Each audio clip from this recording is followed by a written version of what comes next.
Hello बच्चों, welcome back to my channel crack chemistry. My self Shachi Tandon.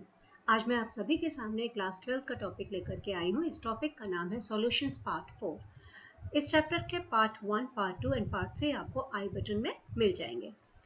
आज का video जो है वो बेस्ड है क्लास 12 के टॉपिक सॉल्यूशंस पर, जिसमें हम डिस्कस करेंगे सॉल्युबिलिटी।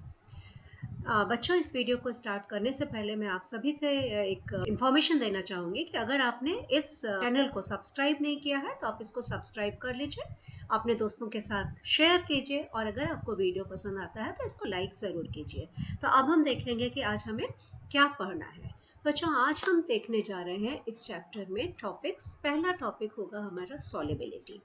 सॉल्युबिलिटी क्या होती है, उसके बाद हम देखेंगे किसी भी सॉलिड की सॉल्युबिलिटी एक लिक्विड में कैसे हम डिटरमाइन करते हैं कि solubility of a solid in a liquid. उसके बाद हम देखेंगे कि टेम्परेचर का किसी सॉलिड की किसी लिक्विड में सॉल्युबिलिटी पे क्या असर पड़ता है, और उसके बाद हम देखेंगे कि प्रेशर का किसी भी सॉलिड का किसी के लिक्विड की सॉल्युबिलिटी में क्या असर पड़ता है। ये सारे जो टॉपिक्स हैं ये आज हम आपके सामने डिस्कस करेंगे। सबसे पहले बच्चों मैं देखूंगी कि सॉल्युबिलिटी होती क्या है। सॉल्युबिलिटी किसी भी सब्सटेंस की सॉल्युबिलिटी उसका वो मैक्सिमम अमाउंट होती है जो किसी भी सॉल्वेंट के एक डेफिनेट अमाउंट में एक स्पेसिफाइड टेम्परेचर पे डिसॉल्व किया जा सकता है। बच्चों, इस पॉइंट को मैं फिर से आपको एक बार समझाना चाहूँगी कि आपका कोई भी सब्सटेंस है, कोई भी सॉलिड है, उसकी सॉल्युबिलिटी वो मैक्सिमम अमाउंट है जो किसी लिक्विड की स्पेसिफिक क्वांटिटी में एक स्पेसिफाइड टेम्परेचर पर आप डिसॉल्व कर सकें। ये आप सभी लोग जानते हैं कि एक जनरल एग्जांपल मैं आपके साथ लेना चाहूँगी। आप सबने देखा है कि अगर आप एक ग्लास वाटर है, उसमें आप शुगर डिसॉल्व कर रहे हैं, तो एक समय ऐसा आएगा जब उसमें और शुगर डिसॉल्व उस टेम्परेचर पे आप नहीं कर पाएंगे। तो इसका मतलब क्या हुआ कि शुगर की सॉल्युबिलिटी, सपोज आप 100 ग्राम शुगर डिसॉल्व कर पाए हैं एक डेफिनेट अमाउंट ऑफ वाटर में, तो इसका मतलब हुआ कि शुगर की सॉल्युबिलिटी 100 ग्राम थी उस स्पेसिफाइड टेम्परेचर पे। हाँ, अगर आप टेम्परेचर बढ़ाएंगे, आप सभी जानते हैं कि जब हम टेम्परेचर बढ़ाएंगे तो सॉल्युबिलिटी शुगर की बढ़ जाएगी, लेकिन जैसे ही टेम्परेचर वापस अपना पहले वाला टेम्परेचर पे आ जाएगा तो जो एक्स्ट्रा शुगर डिसॉल्व हुई थी वो वापस क्रिस्टलाइज हो जाएगी। तो solubility of a substance is its maximum amount that can be dissolved in a specified amount of solvent at a given temperature. अब दूसरी चीज है, तो आपको पहले तो हमें समझ में आया कि solubility हर सब्सटेंस की अलग अलग होती है। आप सभी ने देखा है कि शुगर की solubility है पानी में सॉल्ट की solubility से डिफरेंट है। कुछ सॉलिड्स होते हैं उनकी solubility बहुत ज़्यादा होती है, कुछ सॉलिड्स होते हैं उनकी सॉल्युबिलिटी बहुत कम होती है। इन सब का रीज़न क्या है ये सब हम आगे जरूर डिस्कस करेंगे। इन पॉइंट्स के अलावा सॉल्युबिलिटी कुछ और फैक्टर्स हैं जिन पे डिपेंड करती है। जैसे अभी अभी हमने देखा कि solubility depends on the nature of the solute and solvent. पहला फैक्टर तो है कि सॉल्युबिलिटी डिपेंड करती है कि सॉल्यूट का नेचर क्या है, सॉल्वेंट का नेचर क्या है। उसके अलावा it depends on temperature and pressure. तो किसी भी सॉलिड की किसी लिक्विड में सॉल्युबिलिटी इन 4 फैक्टर्स पर डिपेंड करती है। ये चारों फैक्टर्स हैं हमारे सॉल्यूट का नेचर, सॉल्वेंट का नेचर और टेम्परेचर और प्रेशर क्या है। अगर हम टेम्परेचर चेंज कर देंगे, प्रेशर चेंज कर देंगे तो सॉल्युबिलिटी भी चेंज हो जाएगी। अब इसके बाद हम देखेंगे solubility of a solid in liquid. बच्चों, जैसा कि मैंने अभी आपसे डिस्कस किया था कि every solid doesn't dissolve in a given liquid. आपको पता है कि कुछ सॉलिड होते हैं वो वाटर में डिसॉल्व होते हैं, लेकिन कुछ सॉलिड जो होते हैं वो वाटर में डिसॉल्व नहीं होते हैं। इसको मैं एक बहुत सिंपल से एग्जाम्पल के साथ आपको एक्सप्लेन करना चाहूँगी। जैसे आप सभी लोग जानते हैं शुगर, हम अपने घरों में रोज यूज करते हैं, तो आप सबने देखा होगा शुगर एंड सॉल्ट। सॉल्ट हमारा होता है सोडियम क्लोराइड NaCl। तो sugar and salt dissolve in water readily. Sugar and salt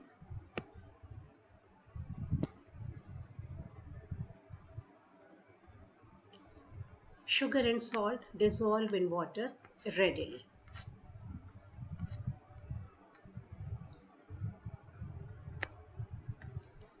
So sugar and salt dissolve in water readily.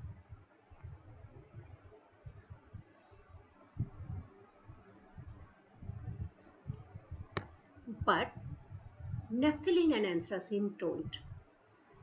So यहाँ पर मैं आपको बताना चाह रही हूँ कि शुगर और सॉल्ट वाटर में रेडिली डिसॉल्व करते हैं, बट नेफ्थलीन आप सभी फेमिलियर हैं। नेफ्थलीन को आपने देखा होगा कि हम यूज़ करते हैं वुलन क्लोथ्स के या एक्सपेंसिव क्लोथ्स के प्रोटेक्शन में यूज़ करते हैं। तो नेफ्थलीन एंड एंथ्रासीन भी नेफ्थलीन की तरह प्रॉपर्टीज होती हैं, they don't dissolve in water.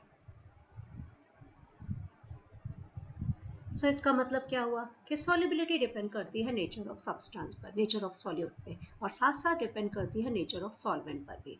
जैसे शुगर और सॉल्ट रेडिली पानी में डिसॉल्व करेंगे, लेकिन हमारे जो नेफ्थलीन है, जो एंथ्रासीन है, ये वाटर में डिसॉल्व नहीं करेगी। अब इसके बाद एक और एग्जाम्पल मैं यहाँ पर मेंशन करना चाहूँगी, जैसे कि नेफ्थलीन एंड एंथ्रासीन।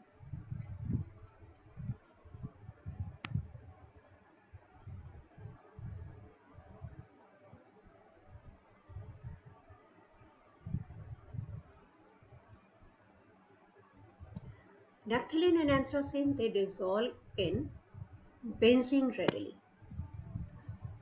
बेंजीन एक ऑर्गेनिक सॉल्वेंट होता है, तो naphthalene and anthracene dissolve in benzene readily,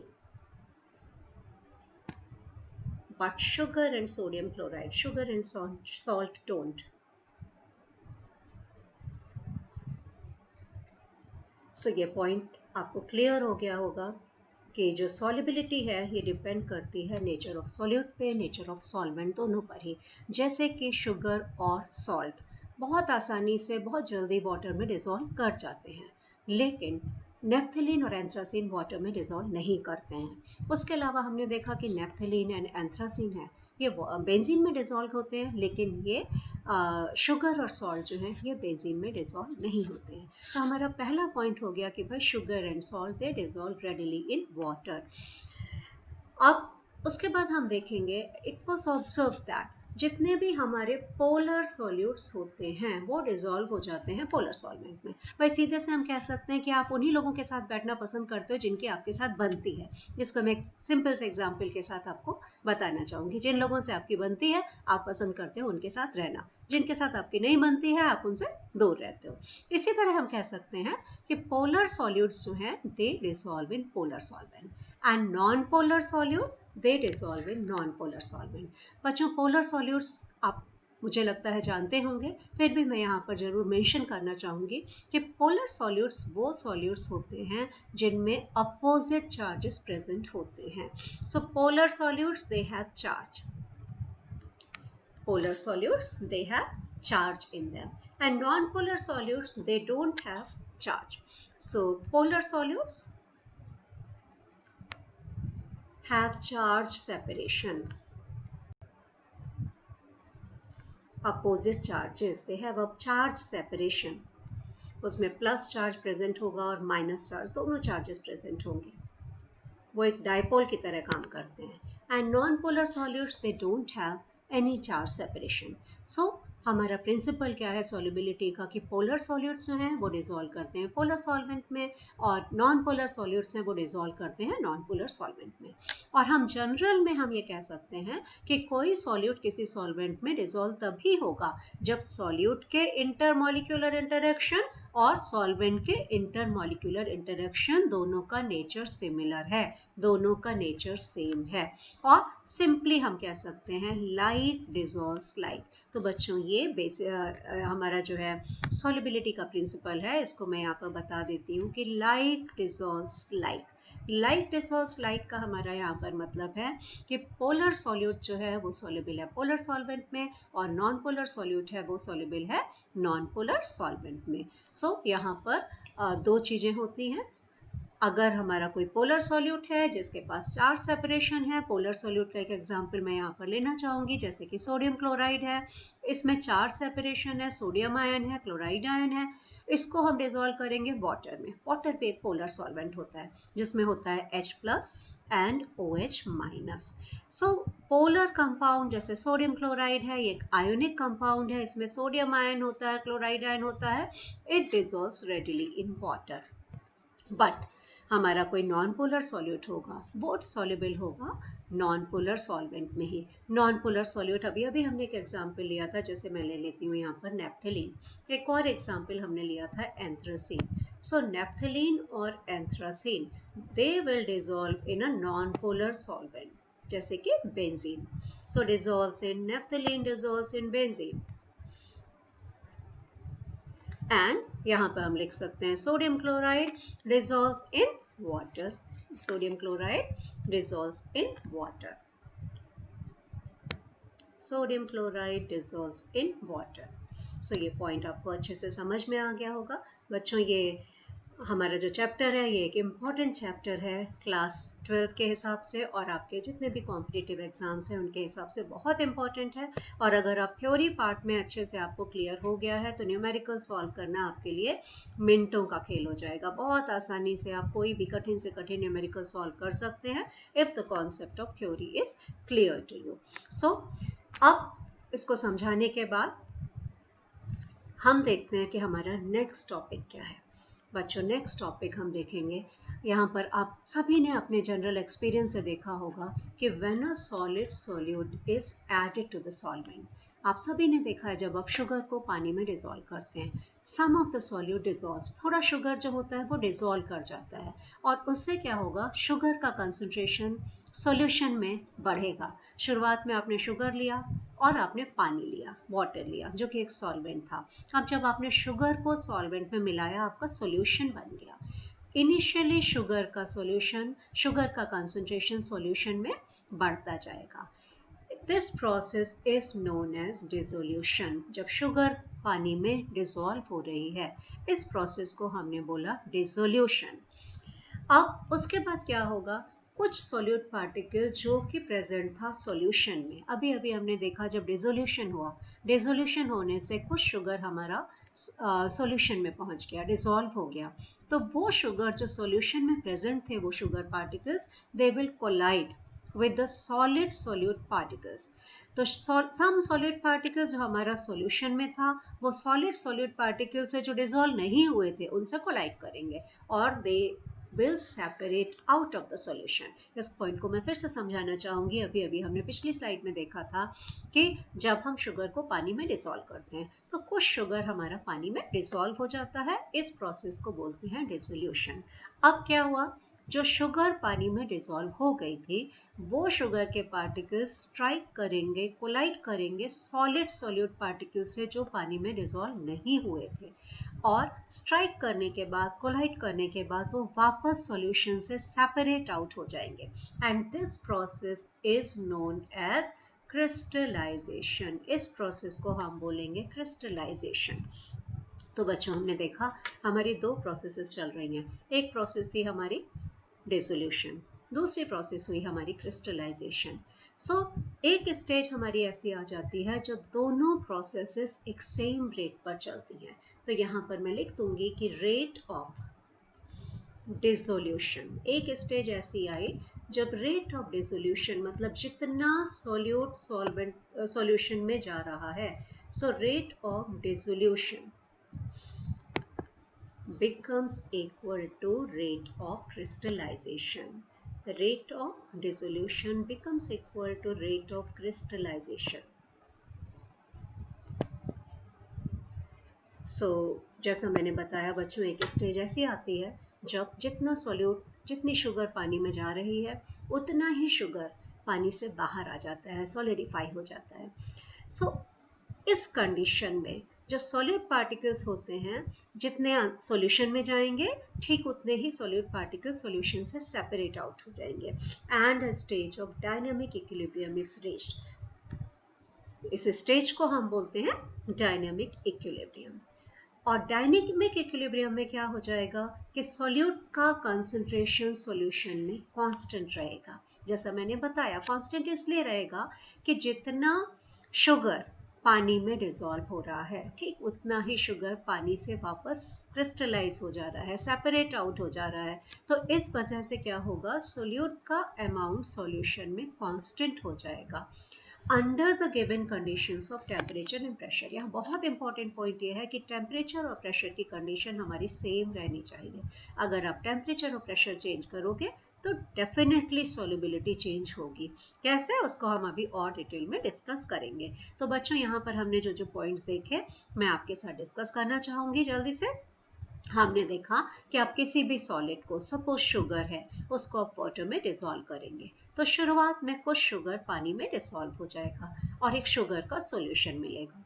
तो इनिशियली क्या होगा, शुगर का कंसंट्रेशन सॉल्यूशन में बढ़ेगा। उसके बाद अब हमारे जो शुगर के पार्टिकल्स हैं सॉल्यूशन में डिसॉल्व स्टेट में प्रेजेंट हैं, वो स्ट्राइक करेंगे, वो कोलाइड करेंगे सॉलिड सॉल्यूट पार्टिकल से और सेपरेट आउट हो जाएंगे। इस प्रोसेस को हम बोलेंगे क्रिस्टलाइजेशन। एक स्टेज ऐसी आएगी जब रेट ऑफ डिसोल्यूशन और रेट ऑफ क्रिस्टलाइजेशन इक्वल हो जाएंगे। इस कंडीशन को हम बोलते हैं डायनामिक इक्विलिब्रियम। तो जब डायनामिक इक्विलिब्रियम की स्टेट अचीव हो जाती है, उस स्टेज पे कंसंट्रेशन सॉल्यूट का सॉल्यूशन में बिल्कुल कांस्टेंट रहता है, लेकिन एक चीज जरूरी है कि टेम्परेचर और प्रेशर को हमें चेंज नहीं कर रहे हैं। अगर हम टेम्परेचर और प्रेशर चेंज करेंगे तो नेचुरली सॉल्यूट का कंसंट्रेशन सॉल्यूशन में चेंज हो जाएगा। बच्चों यही प्रोसेस फॉलो होती है जब गैसेस को हम डिसॉल्व करते हैं लिक्विड में। इसको मैं अपने नेक्स्ट वीडियो में आपके साथ डिस्कस करूंगी। तो वो सॉल्यूशन, अब हमने देखा कि डायनामिक इक्विलिब्रियम जब आ गया, कंसंट्रेशन सॉल्यूट का सॉल्यूशन में कांस्टेंट हो गया, तो ऐसे सॉल्यूशन जिसमें आप और सॉल्यूट डिसॉल्व नहीं कर पा रहे हैं at the same temperature and pressure, ऐसे सॉल्यूशंस को हम बोलते हैं सैचुरेटेड सॉल्यूशन। सो हमने देखा कि जब हमारा सॉल्यूट का मैक्सिमम अमाउंट एक सॉल्यूशन में डिसॉल्व हो गया, आप उसमें और सॉल्यूट डिसॉल्व नहीं कर पा रहे हैं at the specified temperature and pressure, तो हमें मिल गया एक सैचुरेटेड सॉल्यूशन। अब हम देखेंगे सैचुरेटेड सॉल्यूशन है जिसमें हम और सॉल्यूट उसी टेम्परेचर और प्रेशर पे डिसॉल्व नहीं कर पा रहे हैं। तो अनसैचुरेटेड सॉल्यूशन क्या है बच्चों? अनसैचुरेटेड सॉल्यूशन हमारा होता है वो solution in which more solute can be dissolved at the same temperature, और saturated solution वो होता है जिसमें no more solute can be dissolved at the same temperature and pressure. Unsaturated solution in which more solute can be dissolved at the same temperature and pressure. अब जो solution हमने देखा जो जिसमें डायनामिक इक्विलिब्रियम अचीव हो गया था, अभी हमने देखा था कि डायनामिक इक्विलिब्रियम क्या होता है। तो डायनामिक इक्विलिब्रियम में हमने देखा कि जैसे हमारा ये सॉल्यूशन है, इसमें हमने शुगर डिसॉल्व की हुई है। तो जब हमने शुगर डिसॉल्व की है तो कुछ हमारी शुगर इसमें डिसॉल्व स्टेट में प्रेजेंट है और कुछ शुगर जो है अनडिसॉल्व स्टेट में प्रेजेंट है। तो एक इक्विलिब्रियम मेंटेन हो जाता है किसके बीच में? sugar which is present in the dissolved state and the sugar which is present in the undissolved state. तो जो हमारा इक्विलिब्रियम मेंटेन हो जाता है, डायनामिक इक्विलिब्रियम, इस कंडीशन पे सॉल्यूट का मैक्सिमम अमाउंट सॉल्वेंट में प्रेजेंट है, क्योंकि हमने देखा कि जितनी शुगर वाटर में डिसॉल्व हो रही है उतनी ही शुगर वाटर से बाहर आ जा रही है। मतलब क्या होगा? Rate of crystallization. ये पॉइंट हम डिस्कस कर चुके हैं। Rate of dissolution, rate of dissolution से मतलब है कि जितनी भी शुगर पानी में डिसॉल्व हो रही है, rate of dissolution becomes equal to rate of crystallization. जितनी शुगर डिसॉल्व हुई उतनी ही शुगर वापस बाहर आ गई।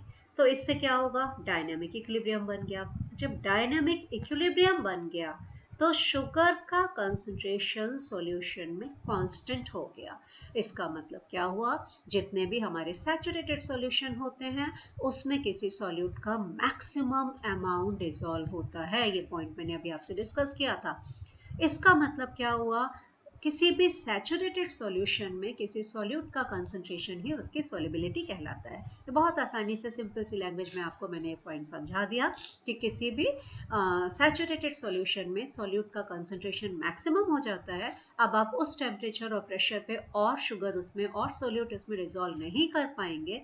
इसका मतलब हुआ सैचुरेटेड सॉल्यूशन में एक स्पेसिफाइड टेम्परेचर पे जो सॉल्यूट का मैक्सिमम कंसंट्रेशन होता है वही उसकी सॉल्युबिलिटी कहलाता है। अब बच्चों हमने अभी देखा कि solubility of one substance into another depends on the nature of the substance. इसके लिए अभी हमने बात की थी कि क्या बात की थी कि लाइक डिसॉल्व्स लाइक। अभी हमने आपको एक प्रिंसिपल डिस्कस किया था कि like dissolves like. Like dissolves like में हमने देखा था कि polar substance are soluble in polar solvent and non-polar substances, non-polar solutes are soluble in non-polar solvent। अब इसके अलावा nature of substance, nature of solute and solvent के अलावा हमारे पास दो और बहुत इंपॉर्टेंट फैक्टर्स हैं, दो इंपॉर्टेंट पैरामीटर्स हैं जो सॉल्युबिलिटी को डिसाइड करते हैं, जिन पे सॉल्युबिलिटी डिपेंड करती है। ये जो दो इंपॉर्टेंट पैरामीटर्स हैं, दो इंपॉर्टेंट वेरिएबल्स हैं, ये है टेम्परेचर है और दूसरा है प्रेशर। ये भी सॉल्युबिलिटी को कंट्रोल करते हैं। कैसे कंट्रोल करते हैं इसको मैं आपके साथ डिस्कस कर रही हूँ। बच्चों अब हम देखने जा रहे हैं कि इफेक्ट ऑफ टेम्परेचर। हमने देखा कि the solubility of solid in a liquid is affected by, अभी तक जो हम देख चुके हैं कि किसी भी सॉलिड की लिक्विड में सॉल्युबिलिटी डिपेंड करती है सॉल्यूट के नेचर पर और सॉल्वेंट के नेचर पे। अब हम यहाँ पर देखेंगे कि solubility of a solid in liquid is significantly affected by temperature also. So बच्चों ये इक्विलिब्रियम एक इक्वेशन हम यहाँ पर देखने जा रहे हैं। इक्विलिब्रियम पे क्या होता है, अभी अभी हमने देखा इक्विलिब्रियम पे हो जाता है कि सोल्यूट को आपने सॉल्वेंट में डिसॉल्व किया, तो सोल्यूट प्लस सॉल्वेंट। जब आपने सोल्यूट को सॉल्वेंट में डिसॉल्व किया तो हमें मिला सॉल्यूशन, और ये एक हमारी रिवर्सिबल प्रोसेस होती है। रिवर्सिबल प्रोसेस होती है मतलब जितना सोल्यूट हमारा सॉल्यूशन में जा रहा है उतना ही सोल्यूट सॉल्यूशन से बाहर आ रहा है। तो यहाँ पर क्या कहा मैंने, जितना सोल्यूट सॉल्यूशन में डिसॉल्व हो रहा है इक्विलिब्रियम में उतना ही सोल्यूट सॉल्यूशन से सेपरेट आउट हो रहा है। तो इस स्टेज को हम बोलते हैं डायनामिक इक्विलिब्रियम। बच्चों जब ये डायनामिक इक्विलिब्रियम की स्टेज यहाँ पर अचीव हो चुकी है, आप सभी ने क्लास 11th में एक प्रिंसिपल पढ़ा होगा जिसका नाम है ली-शटेलियर प्रिंसिपल। तो जब ली-शटेलियर प्रिंसिपल एप्लीकेबल होता है रिवर्सिबल रिएक्शंस के लिए। बेसिकली ली-शटेलियर प्रिंसिपल क्या होता है मैं बहुत शॉर्ट में यहाँ पर आपके साथ डिस्कस करूंगी। अगर आपको कोई डाउट है तो आप कमेंट बॉक्स में डाल दीजिए, उसको मैं एक्सप्लेन कर दूंगी डिटेल में। तो जब रिवर्सिबल प्रोसेस है डिसोल्यूशन, किसी भी सॉलिड का लिक्विड में घुलना एक रिवर्सिबल प्रोसेस है, तो नेचुरली वहां पर ली-शटेलियर प्रिंसिपल एप्लीकेबल होगा। ली-शटेलियर प्रिंसिपल हमने क्लास 11th में पढ़ा हुआ है। ली-शटेलियर प्रिंसिपल क्या होता है कि किसी भी रिवर्सिबल रिएक्शन में, किसी भी रिएक्शन में जहां पर इक्विलिब्रियम अचीव हो चुका है, बेसिकली ली-शटेलियर प्रिंसिपल हमारी उन रिवर्सिबल रिएक्शंस के लिए होता है जिनमें इक्विलिब्रियम अचीव हो चुका है। तो जब हमारी वो रिवर्सिबल रिएक्शन जिसमें इक्विलिब्रियम अचीव हो चुका है, आप उसमें कुछ चेंजेस ला दें। क्या चेंजेस ला दें, या तो आप टेम्परेचर चेंज कर दें या प्रेशर चेंज कर दें या कुछ सॉल्यूट उसमें और रिएक्टेंट्स और डाल दें, प्रोडक्ट्स उससे निकाल लें, रिएक्टेंट्स निकाल लें, प्रोडक्ट्स डाल दें, तब क्या होगा इक्विलिब्रियम हमारा डिस्टर्ब हो जाएगा, उस रिएक्शन का इक्विलिब्रियम डिस्टर्ब हो जाएगा। अब उस डिस्टर्ब इक्विलिब्रियम को वापस अटेन करने के लिए हमारी रिएक्शन या तो फॉरवर्ड डायरेक्शन में जाएगी या बैकवर्ड डायरेक्शन में जाएगी, क्योंकि रिवर्सिबल रिएक्शन है, दोनों डायरेक्शन में जा सकती है। एक सिंपल सी बात मैं आपको यहाँ पर बता रही हूँ। सपोज आप डोर को, आप यहाँ पर खड़े हुए हैं, आप इधर से धक्का दे रहे हैं, तो डोर की पोजीशन चेंज हो गई। अब वापस उसी पोजीशन में लाने के लिए क्या करना होगा, कोई दूसरा पर्सन आकर डोर को दूसरी डायरेक्शन से धक्का दे। तो बिल्कुल इसी तरह से क्या होता है, ली-शटेलियर प्रिंसिपल के अकॉर्डिंग अगर आप जो रिएक्शन इक्विलिब्रियम में है उसमें कुछ डिस्टर्बेंस ला रहे हैं, कुछ स्ट्रेस ला रहे हैं, तो इक्विलिब्रियम शिफ्ट हो जाएगा। कहाँ शिफ्ट होगा, या तो फॉरवर्ड डायरेक्शन में शिफ्ट होगा या बैकवर्ड डायरेक्शन में शिफ्ट होगा, और शिफ्ट होगा उस डायरेक्शन में जहां पर जो आप चेंज ला रहे हैं उस चेंज का असर खत्म हो जाए, उस चेंज का असर समाप्त हो जाए। तो अब हम यहाँ पर डिस्कस कर रहे हैं बच्चों जो हमारी डिसोल्यूशन रिएक्शन है, सॉलिड का लिक्विड में घुलना जो रिएक्शन है, दो कंडीशन हो सकती हैं। अगर डिसोल्यूशन प्रोसेस एंडोथर्मिक है, एंडोथर्मिक प्रोसेस बच्चों आपको पता होगा कि डेल्टा एस सॉल्यूशन जो होता है पॉजिटिव होता है, या और सिंपल लैंग्वेज में मैं बोलूँगी कि अगर डिसोल्यूशन प्रोसेस में हीट एब्जॉर्ब हो रही है तो हम रिएक्शन को बोलेंगे एंडोथर्मिक रिएक्शन। सो एंडोथर्मिक रिएक्शन है मतलब जो फॉरवर्ड डायरेक्शन है, फॉरवर्ड डायरेक्शन में हीट एब्जॉर्ब हो रही है। आपने टेम्परेचर बढ़ा दिया, टेम्परेचर बढ़ाने पे क्या होगा, रिएक्शन उस डायरेक्शन में जाएगी जहां पर हीट एब्सॉर्ब हो रही है। हीट एब्सॉर्ब कहाँ हो रही है, हीट एब्सॉर्ब हो रही है फॉरवर्ड डायरेक्शन में। सो जितनी भी एंडोथर्मिक रिएक्शंस हैं उनकी सॉल्युबिलिटी बढ़ती है with the rise in temperature. बच्चों ये पॉइंट मैं उम्मीद करती हूँ आपको समझ में आ गया है। अब इसके बाद हम देखेंगे एक्सोथर्मिक रिएक्शन। एक्सोथर्मिक रिएक्शन क्या होती है, वो रिएक्शन जिसमें हीट इवॉल्व होती है। फॉरवर्ड रिएक्शन में हीट यहाँ पर इवॉल्व होगी। तो अब आप क्या करेंगे, आप टेम्परेचर बढ़ा रहे हैं, टेम्परेचर बढ़ाने पे क्या हुआ, फॉरवर्ड रिएक्शन तो एक्सोथर्मिक है। बच्चों रिवर्सिबल रिएक्शन में अगर फॉरवर्ड रिएक्शन एक्सोथर्मिक है तो बैकवर्ड रिएक्शन एंडोथर्मिक होगी। तो अब एक्सोथर्मिक रिएक्शन में चूंकि टेम्परेचर बढ़ रहा है, आप टेम्परेचर क्या कर रहे हैं, एक्सोथर्मिक रिएक्शन में हीट इवॉल्व हो रही है फॉरवर्ड रिएक्शन में, और आपने टेम्परेचर बढ़ा दिया तो अब फॉरवर्ड रिएक्शन में तो इक्विलिब्रियम शिफ्ट होना नहीं है, कहाँ जाएगा, बैकवर्ड रिएक्शन एंडोथर्मिक है। तो अगर कोई एक्सोथर्मिक रिएक्शन है टेम्परेचर बढ़ाने पे क्या होगा, बैकवर्ड रिएक्शन स्टार्ट हो जाएगी, इसका मतलब सॉल्युबिलिटी डिक्रीज होती है। तो बच्चों मुझे उम्मीद है कि ये दोनों पॉइंट आपको अच्छे से समझ में आ गए हैं। अब इसके बाद हम एक पॉइंट मैं यहाँ पर आपके साथ डिस्कस करना चाहूँगी। जो भी पॉइंट्स मैंने डिस्कस किए हैं आपके साथ अभी, क्या डिस्कस किया है कि एक्सोथर्मिक रिएक्शंस क्या होता है, एक्सोथर्मिक रिएक्शंस में टेम्परेचर बढ़ाने पे सॉल्युबिलिटी डिक्रीजेस होती है। सो यहाँ पर मैं लिख सकती हूँ कि इन एक्सोथर्मिक रिएक्शंस, इन एक्सोथर्मिक रिवर्सिबल रिएक्शन में लिख दूंगी, इन एक्सोथर्मिक रिएक्शंस, ये बात कर रहे हैं हम रिवर्सिबल रिएक्शंस के लिए जहां पर एक डायनेमिक इक्विलिब्रियम अचीव हो जाता है। So in exothermic reactions solubility decreases with increase in temperature. Solubility decreases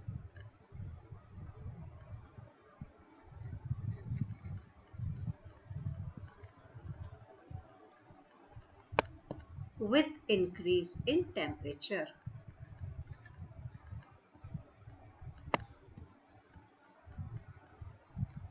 और एंडोथर्मिक रिएक्शन में क्या हो जाएगा, in endothermic reactions solubility increases with increase in temperature.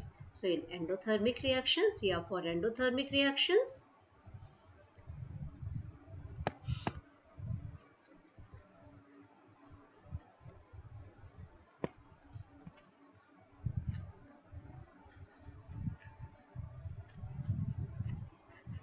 solubility increases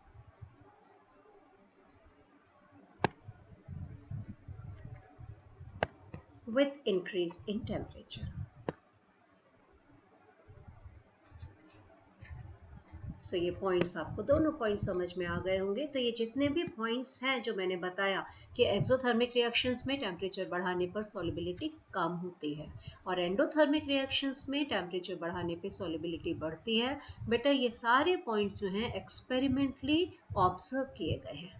ये बहुत सारे एक्सपेरिमेंट करने के बाद हम इस कंक्लूजन पे पहुंचे हैं, हमारे साइंटिस्ट इस कंक्लूजन पर पहुंचे हैं। अब हम लास्ट पॉइंट देखेंगे, वो है इफेक्ट ऑफ प्रेशर। बच्चों जो प्रेशर होता है, प्रेशर का किसी भी सॉलिड की लिक्विड में सॉल्युबिलिटी पे कोई भी सिग्निफिकेंट इफेक्ट नहीं होता है। रीजन क्या है, रीजन है आप जानते हो कि सॉलिड और लिक्विड जो होते हैं ये ऑलमोस्ट इनकम्प्रेसिबल है। solid and liquid, they are highly incompressible, they are almost incompressible. So उनके ऊपर प्रेशर का कोई भी चेंज नहीं होता है, so they are practically remain unaffected by changes in pressure. So effect of pressure हमने देखा कि किसी सॉलिड की किसी लिक्विड में सॉल्युबिलिटी पर प्रेशर का कोई भी खास असर नहीं होता है। रीज़न यही है कि हमारे जो सॉलिड हैं, जो लिक्विड हैं, ये ऑलमोस्ट इनकम्प्रेसिबल हैं। तो इनके ऊपर प्रेशर चेंज का सॉल्युबिलिटी पर, सॉलिड की लिक्विड में सॉल्युबिलिटी पर प्रेशर चेंज का कोई असर नहीं पड़ता है। बच्चों मैं उम्मीद करती हूँ कि ये पॉइंट भी आपको अच्छे से समझ में आ गया है। फिर भी आपको कोई डाउट हो तो आप पूछते रहिए, कमेंट बॉक्स में आपको आपके आंसर मिल जाएंगे। अब बच्चों हम यहाँ पर देखेंगे कि हमने क्या क्या टॉपिक कवर किए। आज हमने देखा सॉल्युबिलिटी, दूसरा हमने देखा solubility of a solid in a liquid, उसके बाद हमने देखा कि टेम्परेचर पर किसी सॉलिड की लिक्विड में सॉल्युबिलिटी पर क्या इफेक्ट पड़ता है टेम्परेचर का। फिर हमने देखा कि प्रेशर का इफेक्ट क्या पड़ता है किसी सॉलिड की किसी लिक्विड में सॉल्युबिलिटी का। लास्ट में बच्चों मैं आपको बोलना चाहूँगी कि अगर आपने मेरा चैनल सब्सक्राइब नहीं किया है तो आप इसको सब्सक्राइब ज़रूर कीजिए, क्योंकि आगे आने वाले वीडियोस में मैं बहुत इम्पॉर्टेंट इंफॉर्मेशन डालने जा रही हूँ। चैप्टर वाइज इंफॉर्मेशन डालूंगी कि इस चैप्टर से कौन सा टॉपिक आपके लिए बोर्ड के लिए एग्जाम इम्पॉर्टेंट है या कॉम्पिटिटिव एग्जाम्स के लिए इम्पॉर्टेंट है। क्योंकि इतने ज़्यादा सालों से केमिस्ट्री 9 to 12 क्लासेस को मैं पढ़ा रही हूँ, तो मुझे बिल्कुल टिप्स पे है कि कौन सा क्वेश्चन आएगा, कौन सा क्वेश्चन इम्पॉर्टेंट होता है। तो अगर आपने चैनल सब्सक्राइब कर लिया तो आपको नोटिफिकेशन मिलते जाएंगे कि हमारा नया अपडेट क्या है, नया अपलोड क्या हो रहा है। तो आप प्लीज़ इस चैनल को सब्सक्राइब कीजिए और बेल आइकन को प्रेस करिए जिससे आपको अपडेट्स मिलते रहें। अगर आपको ये वीडियो पसंद आया है तो इसको लाइक ज़रूर कीजिए और अपने फ्रेंड्स के साथ शेयर कीजिए। And don't forget to watch my next video, solutions part 5। Thank you so much, have a nice day.